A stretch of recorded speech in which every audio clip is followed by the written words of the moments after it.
uzima na afya unipayo.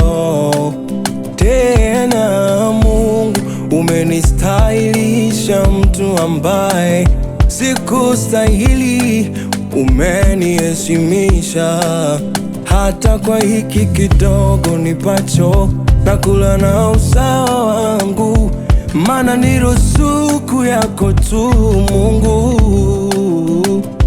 Umenitoa mavumbini, umeniketisha na wakuu, meza moja Mungu wangu. Everybody knows sincere.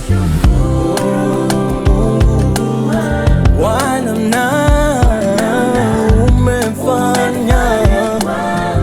umefanya zaidi ya nilivyoomba, na kushukuru. Ni kweli kweli umefanya